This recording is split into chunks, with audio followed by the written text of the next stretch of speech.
It's dawn, roughly 92 CE, and you're standing on a wooden rampart on the northern frontier of the Roman Empire, in what is now northern England. Your breath is fogging in front of your face. The mud under your boots is frozen hard enough to ring like stone when you walk on it. You are wearing wool, more wool than you have ever worn in your life, and you are still cold. Somewhere behind you is a bathhouse with underfloor heating running at full blast, built by the same empire that supposedly dressed its citizens in thin white togas and sandals. You are a soldier of Rome, thousands of kilometers from the Mediterranean sun everyone associates with your empire, and you are about to do a full shift of duty in whether that would put a modern person in a hospital. And you're fine. Not fine as in gritting your teeth. Fine as in this is a normal winter and you'll do it again tomorrow and the day after for years. Here's the thing nobody pictures when they think ancient Rome. We picture togas. We picture olive groves, the Colosseum, senators in sandals arguing under a blue sky. What we never picture is that Rome, at its height, stretched from the deserts of North Africa to the fog and sleet of Scotland and the frozen banks of the Danube. This was an empire that had to solve winter. Real winter. Snow, ice, frostbite winter. And it did, without central heating as we know it, without synthetic fabric, without a single modern convenience, and it did it well enough to hold that frontier for centuries. So today we're going through all of it. The clothing, the heating, the food, the medicine, the army logistics, and by the end you're going to realize something slightly uncomfortable. Rome solved a problem we still complain about every year with a fraction of the resources, and it did it a lot smarter than put on a bigger coat. Let's go. The mistake is thinking of the Roman Empire as one climate. It wasn't. Rome wasn't just a Mediterranean civilization that happened to have some cold outposts. By the 2nd century CE, it governed people living under genuinely brutal winters in Britain, Germania, Gaul, and along the Danube. And the empire didn't treat those places as an afterthought. It engineered for them, specifically, deliberately, the same way it engineered aqueducts and roads. The cold wasn't an exception Rome tolerated. It was a problem Rome solved with the same obsessive, replicable, empire-wide competence it applied to everything else. And the evidence for exactly how they did it doesn't come from marble monuments. It comes from mud, specifically from a fort called Vindolanda, just south of what would become Hadrian's Wall, where the soil is waterlogged and starved of oxygen. The same conditions that preserve a bog body. That anaerobic mud has preserved wood, leather, textile, and thousands of thin wooden writing tablets that should have rotted 1,900 years ago and didn't. Rome's own soldiers, it turns out, wrote home about the cold constantly, and some of those letters survived by pure geological accident. We're going to use them. Forget the toga. The toga was formal wear for citizens in Rome the city, in Rome the climate. On the frontier, soldiers and civilians alike dressed for the weather, and the system was layered the same way outdoor gear is layered today. A wool tunic against the skin. Over that, a heavier wool tunic, sometimes two. Over that, a cloak, the sagum for soldiers, a rectangular length of thick wool wrapped and pinned at the shoulder, or the paenula, a hooded, poncho-like wool cloak that covered the arms entirely and shed rain. Wool was the fabric of the frontier for the same reason linen was the fabric of Egypt. It matched the climate. Wool traps air in its fibers, and trapped air is what actually insulates you, not the material itself. And then there's the detail that should embarrass anyone who thinks Romans just froze in sandals. Socks. The Vindolanda tablets include personal letters from families sending care packages to soldiers stationed on the wall, and among the items listed are pairs of socks, sent specifically because the garrison needed them. Roman military footwear, the hobnailed calogi, was a sturdy leather sandal boot built for marching. Genuinely not built for frost by itself. So they adapted. Socks went inside the caliga, sometimes with cloth wrapped around the foot as an extra layer, and in the coldest posting soldiers transitioned to fully enclosed boots. This wasn't improvisation by miserable individuals. It shows up across the archaeological record widely enough that it looks like standard cold weather kit, quietly issued and quietly worn for centuries.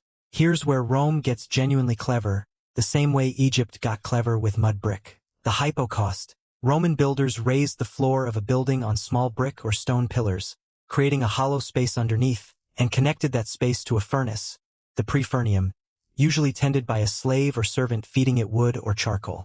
Hot air and smoke from the furnace flowed through that underfloor void, heating the floor itself, and in the more advanced versions the hot air was also channeled up through hollow rectangular flue tiles called tubuli built into the walls, heating the walls too. You weren't sitting near a fire. You were standing inside one, at a controlled, livable temperature with the heat source entirely out of sight. This wasn't reserved for emperors. Hypocausts show up in ordinary villas, in public bathhouses across the entire frontier, and in officers' quarters at forts like Vindolanda and housesteads. A Roman bathhouse on Hadrian's Wall, in the coldest, wettest, most miserable province in the empire, could run a room hot enough to sweat in, using nothing but fire, air, and clever architecture. It's the same principle as a modern underfloor heating system, built 2,000 years before anyone had a word for thermodynamics. Cold work burns calories fast, and the Roman diet on the frontier adjusted accordingly. Pulse, a thick wheat or barley porridge, was the staple, dense and warm and quick to make in bulk for a garrison. Wine was central too, but not cold wine, mulled, spiced, sometimes warmed directly over a fire, occasionally cut with hot water in a mixture called calda, specifically because warm liquid in your stomach is a genuinely effective way to raise how warm you feel. Fat mattered more than people assume. Animal fat and oil weren't just cooking ingredients, they were calorie-dense fuel for bodies losing heat constantly, and preserved, salted meat and fish, along with garum, the fermented fish sauce Romans put on almost everything, gave the diet both salt and protein that a purely vegetable diet in a cold climate would struggle to provide. None of this was written down as nutritional science. Nobody in the 2nd century understood caloric requirements. But army quartermasters kept meticulous supply records. We have some of them on wood from Vindolanda itself, and those records show grain, meat, and wine moving to frontier garrisons in quantities that look, in hindsight, exactly like what a body doing hard labor in freezing conditions actually needs. Rome didn't fight winter, planned around it.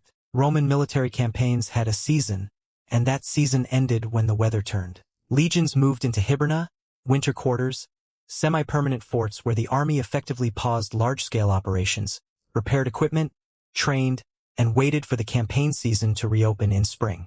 This wasn't weakness, it was doctrine, and it's a big part of why so many Roman frontier forts eventually grew into permanent towns. A fort you occupy every winter, year after year, for generations, stops being a camp and starts being a settlement with bathhouses, taverns, and families living just outside the walls. And the soldiers themselves complained about it constantly, in exactly the way you'd expect. Among the Vindolanda tablets is a fragment of a letter mentioning the locals in the context of the miserable weather and rough terrain they had to patrol. A Roman soldier, thousands of kilometers from home, grumbling about the posting on a scrap of wood, in a letter he never expected anyone to read 2,000 years later. Roman military forts had a valetudinarium, a dedicated hospital building, and Roman medical writers took cold-related illness seriously as its own category of complaint. Chilblains, frostbite, and febris, fever, show up repeatedly in what survives of Roman medical writing. Braziers, portable metal firepots, were used to heat individual rooms where the hypocaust didn't reach. Wool blankets, hot baths, and warmed wine were prescribed treatments, not comforts. Staying warm wasn't just about being comfortable. It was recognized, explicitly, as a medical necessity for keeping a garrison functional through a season that could otherwise quietly wear an army down through illness before an enemy ever did. Here's where this story turns over, the same way it always seems to with Rome. We've been treating the cold frontier as the hardship, the place Rome merely endured. But flip it around. The wet, miserable, waterlogged ground at Vindolanda is exactly why we know any of this at all. In a dry Mediterranean climate, wood and leather and cloth rot within decades. It's the cold, oxygen-starved mud of the frontier, the same mud that made soldiers miserable every winter for centuries, that sealed those materials away from the air and preserved them almost perfectly for nearly 2,000 years. The empire's harshest posting turned out to be its best archive. We don't have this level of detail about daily life in sunny Roman towns in Italy. We have it because a handful of soldiers were cold, wrote home about socks, and happened to be standing on the one kind of ground that would keep their words legible until we dug them up. So picture it again.